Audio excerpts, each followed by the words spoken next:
As eleições, a crise e o evangelho na Argentina. Eu quero tecer comentários a respeito disto. A Argentina é um país vizinho ao Brasil, menor em tamanho, não em comprimento. O comprimento da Argentina é equivalente ao do Brasil, de norte a sul. Não nos dá essa impressão. A Argentina é muito esticada.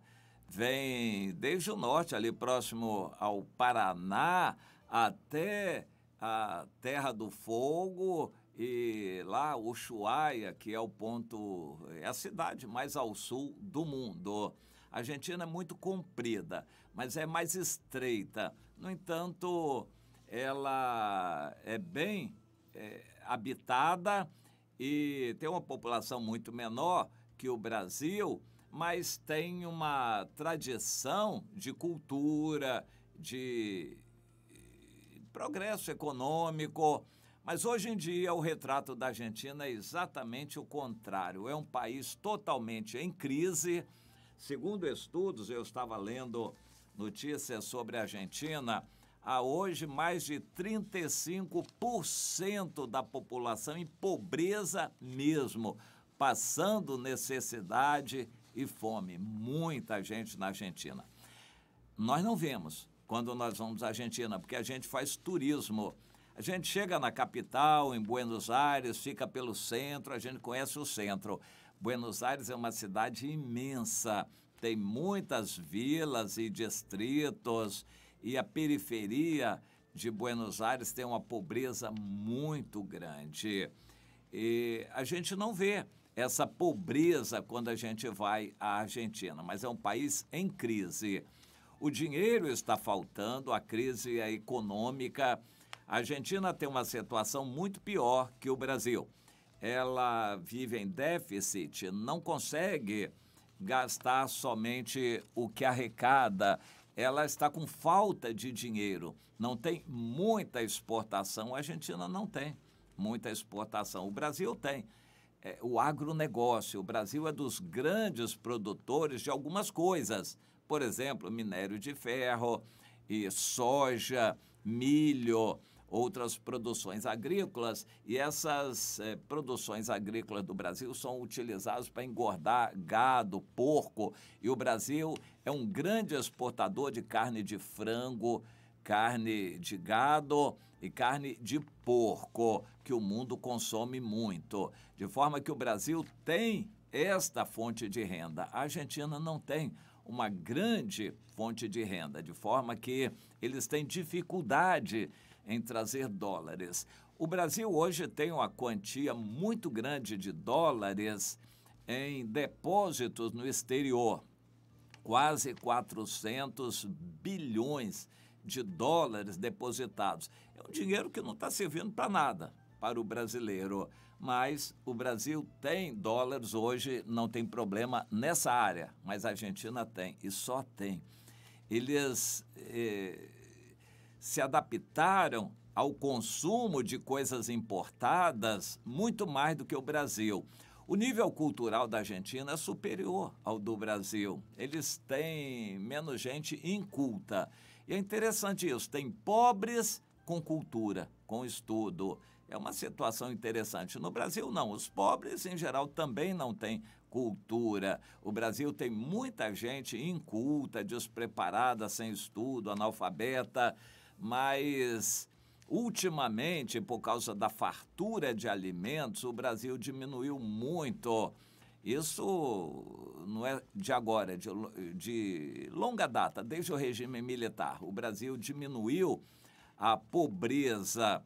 Pode aumentar ou diminuir pouquinho, mas o fato é que, de modo geral, a maior parte da população do Brasil tem acesso à comida. Na Argentina é diferente. Há pessoas cultas, com bom estudo, mas que estão sem dinheiro, não tem emprego, não tem o que fazer, não tem de onde tirar dinheiro, estão passando fome e necessidade realmente. A Argentina teve eleições ontem e o resultado era esperado, não na proporção esperada.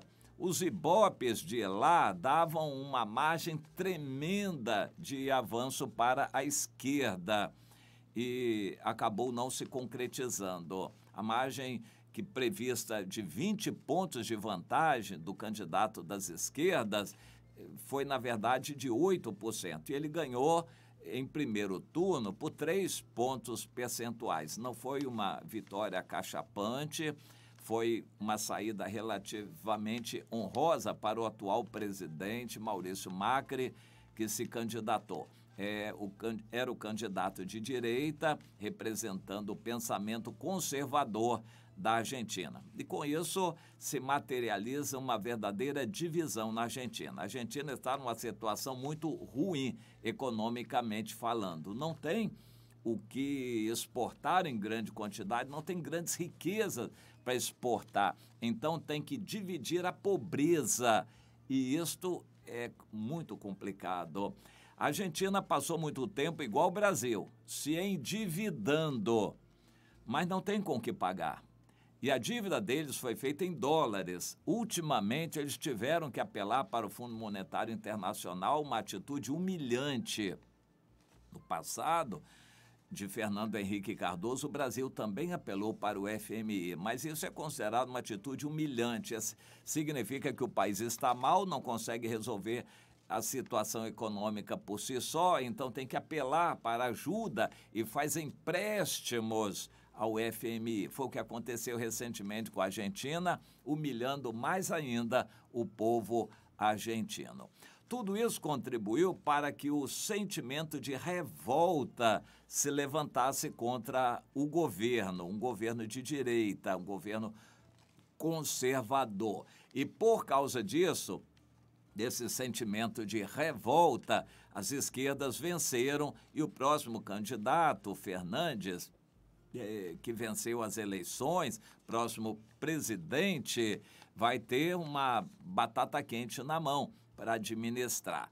Mas ele, sendo de esquerda, é inteligente o suficiente, já demonstrou isto, que ele não quer rememorar os tempos de comunismo. A ideia de comunismo tipo na Venezuela e Cuba, isso não existe mais. O mundo não aceita mais isto. De forma que o que se diz esquerda hoje na Europa, na América do Norte e também vai valer para a América do Sul, é totalmente diferente. Até a China, que tem um governo comunista, tem uma atuação econômica totalmente diferente do comunismo. Aquela ideia de comunismo totalitário, aquilo não existe mais. As esquerdas hoje estão em outra dimensão. É uma ideia de globalismo, de atendimento às necessidades de todos, suprimento da comida e extinção da fome, problema de refugiados, problema do clima, liberdade para o aborto, liberdade para o movimento LGBT, os homossexuais. A ideia de esquerda em nossos dias é o espírito do anticristo, que é esse globalismo que está presente no Brasil também. O PT levou uma carona, o PT não volta mais como PT a governar, mas o diabo não morre de amores pelo PT nem pelo comunismo. O diabo inventa coisas novas, então vem partidos novos de tendência esquerdista globalizante, é o espírito do anticristo, e vem partidos novos por aí. O novo presidente da Argentina vai surpreender, com toda certeza, mesmo porque não dá para ele voltar o passado e querer revivificar um comunismo. Não existe mais essa possibilidade. Ele vai ter que conciliar o capitalismo com uma ideia socializante de atender a necessidade de todos. Mas como a Argentina está com pobreza, falta de dinheiro e sem ter de onde tirar, eles vão ter que implorar ao mundo. E não vai faltar no mundo quem ajude a Argentina, desde que a Argentina se ajoelhe aos pés do mundo. Interessante, o mundo tem dinheiro sobrando. Aprenda isso. Guarde isso. Existem investidores aos montes no mundo querendo ver os rumos do Brasil, da Argentina, de outros países para investir. Existe dinheiro sobrando no mundo, mas tem que rezar a cartilha deles. Tem que fazer o dever de casa que eles estabelecem. Por isso, o novo governo da Argentina, que não é apoiado nem admirado pelo presidente Bolsonaro, mas é colocado nas mãos de um presidente inteligente. O Fernandes, que tem como vice a Cristina Kirchner, mas apenas como vice, na verdade, ela foi colocada como vice para garantir votos nas eleições, mas quem vai governar vai ser ele. E ele já demonstrou ser inteligente o suficiente para querer contar com o apoio de todas as correntes. Inclusive agora, exatamente agora, ele deve estar tomando o café da manhã com o atual presidente Macri. Ele quer conciliação, ele quer unir a Argentina. Ele já começou bem e está com a ideia no lugar. Ele quer fazer um governo a favor dos pobres, porque realmente tem muito pobre na Argentina, mas ele não quer desprezar o raciocínio lógico da matemática, que a gente não pode gastar mais do que tem. Ele não quer viver de sonhos, de ilusões. Ele quer administrar bem a pobreza, porque a Argentina hoje é uma pobreza só. Ele quer administrar a pobreza para suprir da melhor maneira os necessitados. Então, eu olho com certo otimismo nesse aspecto, desse ponto de vista econômico. Ele não vai ser um radical louco, maluco, querendo fazer uma nova Cuba, uma nova Venezuela, não. O presidente Fernandes ele vai procurar ser um protótipo aí do anticristo, conciliando o capital com o social, conciliando, como diz a Bíblia, na visão de Nabucodonosor, o barro com o ferro. Ele vai tentar fazer um bom governo e vai ter o apoio do mundo nessa direção. Mas há um fenômeno interessante acontecendo na Argentina, e esse fenômeno é o crescimento do evangelho. A Argentina era um país tradicionalmente católico, foi colonizado pelos espanhóis e foi colocada a religião católica como a religião predominante, oficial, e até hoje eles são maioria.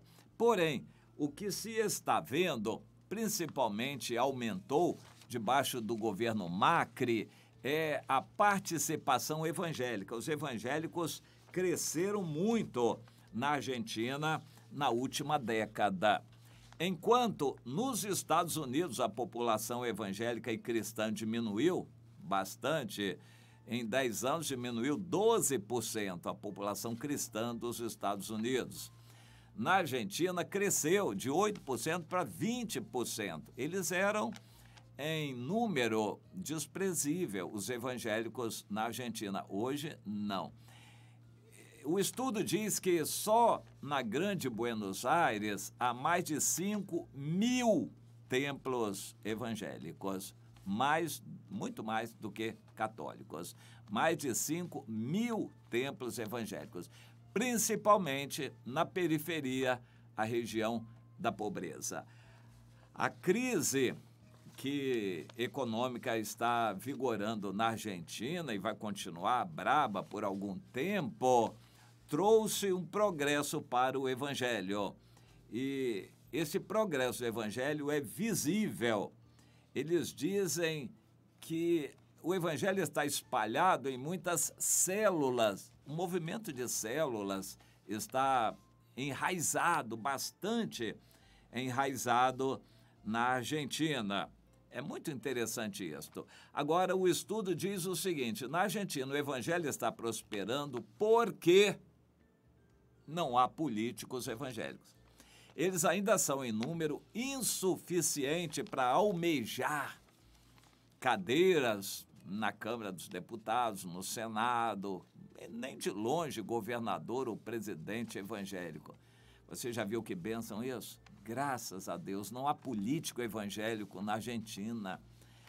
Os evangélicos são respeitados pelos políticos tradicionais, de todos os partidos. Mas não há políticos evangélicos. o evangelho na Argentina, por enquanto, tomara Deus, queira Deus que continue assim, o evangelho na Argentina é só evangelho, não está metido com política. O presidente Macri, no final do ano passado, em desespero na Argentina, quis fazer distribuição de alimentos e precisava de canais para distribuir. E recorreu aos evangélicos para distribuir alimentos e, pelo jeito, ficou satisfeito, porque eles distribuíram com honestidade. No Brasil, vamos pensar o seguinte, o governo resolva distribuir não sei quantos milhares de toneladas de alimentos. Ele vai dar para as igrejas evangélicas distribuir. O que você acha que vai acontecer? Vai ser uma distribuição boa, honesta, correta? Ele vai entregar para as igrejas. Vai chamar Universal, Internacional, e do Valdomiro, Assembleia de Deus, do Manuel Ferreira, ele vai entregar para os grandes líderes alimento para ser distribuído para a população. Não preciso falar mais nada. O que você acha que vai acontecer? Mas na Argentina é diferente. Os evangélicos são minoria, não ousam querer governo, são fiéis. Se o governo confiou uma tarefa de distribuição de alimentos, eles fizeram isso com dedicação. O país está empobrecido, mas o evangelho está enriquecido. Vamos pensar nisto. Será que a dor é benéfica para o evangelho? A pobreza de um país contribui para o crescimento do evangelho? Nós temos um país símbolo do evangelho no Brasil, na América, que é a Guatemala. Guatemala parece que é o país mais evangelizado das Américas. A grande proporção de evangélicos na Guatemala. Não deixa de ser um país pobre, mas é o que tem, ao que parece, a maior proporção de evangélicos. Será que a pobreza ajuda o evangelho? Será que Deus tem que fazer o Brasil ficar bastante pobre para que o evangelho venha a ser verdadeiro e coíba a pregação de prosperidade? Porque onde tem pobreza não tem pregação de prosperidade, não. Você já viu? Que interessante. Pregação de prosperidade é só onde tem dinheiro sobrando. Onde há pobreza, no Nordeste, no sertão do Nordeste do Brasil, não tem pregação de prosperidade, não. Esses pregadores de prosperidade só pregam onde tem dinheiro sobrando. Eles não vão para onde precisa. Os locais mais pobres é que precisam de mais riqueza, mas eles não pregam. Eles não vão para lá pregar prosperidade. Pois é, será que o Brasil todo vai ter que ficar igual a Argentina para que o evangelho venha a ser verdadeiro e saiam da política, ou pelo menos deixem a política para os políticos? Dai a César o que é de César. Não é o que Jesus disse? Dai a César o que é de César. Agora você cuide do reino de Deus. No Brasil as coisas misturaram. Evangélicos querem ser César e deixam de pregar o evangelho e passam a fazer entretenimento dentro das igrejas. Não, tem muita coisa errada ainda no Brasil. Será que Deus vai tratar pela dor? Parece que é o que vai acontecer. Pela dor, para que na pobreza as pessoas se voltem mais para Deus e com um coração mais sincero. Pelo menos na Argentina é o que está acontecendo. Será que é o que vai acontecer no Brasil também?